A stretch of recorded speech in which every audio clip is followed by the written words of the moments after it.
السلام عليكم ورحمة الله وبركاته. الحمد لله رب العالمين والصلاة والسلام على رسوله الكريم، أما بعد. فأيها الطلبة، سندرس في هذه الحصة التخريج. فكما أخذنا في الدروس الماضية عن الأطراف ونشأة الأطراف وكيف يرتب مؤلف كتب الأطراف. فأولا هم يرتبون كتبهم كما رتبت الكتب المسندة أو الكتب المسانيد کہ کتب اطراف جو ہوتی ہیں وہ کیسے مرتب ہوتی ہیں، جس طریقے سے مسانید مرتب ہوتی ہیں، مسانید کے مصنفین نے مسانید کو مرتب کیا، ایسے ہی کتب اطراف بھی مرتب ہوتی ہیں. فأخذنا هذه كلها. اولا هم يبدأون بالصحابة فيذكرون اولا من يبدأ اسمه بالحمزة، ثم بعد ذلك على ترتيب حروف المعجم إلى النهاية. ثم بعد ذلك إذا كان الصحابة من المكثرين فماذا يفعلون؟ هم يرتبون الأسماء الذين يأخذون عن هؤلاء الصحابة على حسب حروف المعجم. کہ اگر صحابہ کرام مکثر ہیں تو ان کے بعد ان کے آنے والے جو تلامذہ ہیں ان کے رام کو بھی حروف معجم پر مرتب کرتے ہیں. فهم لا يفرقون بين من أخذ من الصحابة والتابعون کہ وہ لوگ اس بات میں بالکل تفریق نہیں کرتے ہیں کہ صحابہ سے روایت کرنے میں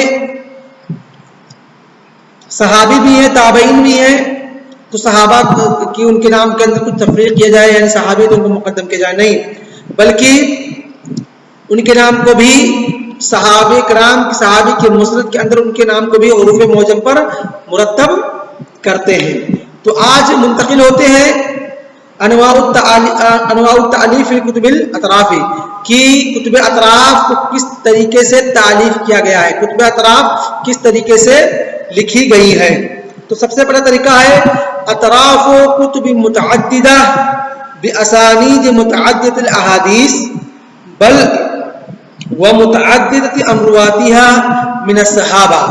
کہ جو کتب اطراف کا طریقہ ہے کہ کتب اطراف کو تالیف کرنے کا، ان کے لکھنے کا جو طریقہ ہے، پہلا طریقہ اطراف و کتب متعددہ کہ متعدد کتابوں کی کئی کتابوں کے اطراف کو لکھنا، یعنی بخاری، مسلم، ابو داؤد، ترمذی، نسائی، ابن ماجہ، مسند دارمی، مسند دارقطنی، سنن دارقطنی، اور اسی طریقے سے موطا مالک، مسند احمد بن حنبل، اور اسی طریقے سے بہت ساری کتابوں کے اطراف کو لکھنا.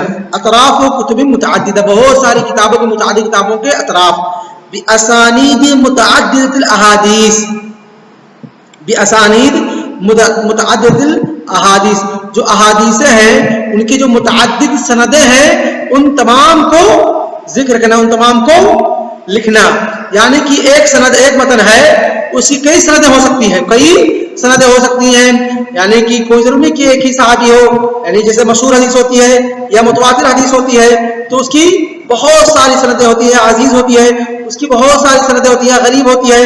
تو اس کے غریب میں کیا ہوتا ہے، کسی ایک طبقے میں جا کر کے ایک راوی ہوتا ہے اور باقی طبقے میں ہو سکتا ہے کہ بہت ساری راوی ہو. تو اس حدیث کی بہت ساری سندیں ہونے کی وجہ سے کہتے ہیں کہ جتنے بھی سندوں سے وہ حدیث آئی ہے ہر سندوں کے اطراف کو ذکر کریں گے، ہر سند کے اس متن کے ہر سند کو ذکر کریں گے. بل وہ متعدد رواتها من الصحابہ، اور یہاں تک نہیں بلکہ اگر جیسے صحابی ہیں، صحابی کرام کے بعد جو تابعین آئے وہ ایک صحابی سے لینے والے 10 تابعین ہو گئے، تو جتنی بھی تابعین سے وہ حدیث مروی ہے تمام تابعین کے طرق کو، تمام تابعین کے طریق کے اطراف کو وہ ذکر کریں گے. اس طریقے سے کون سی کتابیں لکھی گئی ہیں؟ اس طریقے سے 2 کتابیں ہیں جو بہت ساری کتابوں کے اطراف کو ایک کتاب کے اندر لکھا گیا ہے، وہ ہے تحفۃ الاشراف بمعرفۃ الاطراف. کن کی ہے؟ امام مزی رحمہ اللہ کی ہے، 742 میں جن کی وفات ہوئی. اور دوسری کتاب ہے اتحاف المہرہ باطراف العشرہ، اتحاف المہرہ بالفوائد المبتکرہ من اطراف العشرہ لحافظ ابن حجر. حافظ ابن حجر رحمہ اللہ کے جن کی وفات 852 ہجری کے اندر ہوئی. یہ 2 کتابیں ایسی ہیں، تحفۃ الاشراف اور دوسری اتحاف المہرہ، جن کے اندر بہت ساری کتابوں کے اطراف کو ذکر کیا گیا ہے. اور اگرچہ اور ان تمام حدیثوں کے متنوں کے ان تمام طرق کو بھی ذکر کیا گیا ہے جتنے بھی طرق سے یہ حدیث ذکر کی گئی ہے یا مروی ہے. یہ ہے پہلا طریقہ اطراف کتابوں کی تصنیف کرنے کا. دوسرا طریقہ ہے اطراف کتاب تعددت روایت عن مؤلفہ، کہ صرف اور صرف اس کے اندر ایک کتاب کے اطراف کو ذکر کیا گیا، جیسے موطا ہو گیا یا بخاری یا مسلم یا ابو داؤد، یعنی صرف اور صرف ایک. اس سے پہلے ہم نے کیا پڑھا تھے؟ بخاری، مسلم، ابو داؤد، ترمذی، نسائی، ابن ماجہ، سنن دارقطنی، مسند احمد بن حنبل، مسند دارمی، بہت ساری کتابوں کے اطراف کو ایک کتاب کے اندر ذکر کرنا. لیکن دوسرا کیا ہے؟ اطراف کتاب، ایک کتاب کے اطراف کو ذکر کرنا تعدد روایت عن مؤلفہ، جو کہ تعدد روایت ہو، اس کی روایت مختلف ہوں، بہت زیادہ ہوں، عن مؤلف ہی، اس کے مؤلف سے، اور اس کی سندیں کیا ہو؟ قلیل و بہت کم ہو. یعنی کہ ان کے مؤلف تعدد روایت ہو عن مؤلف ہی،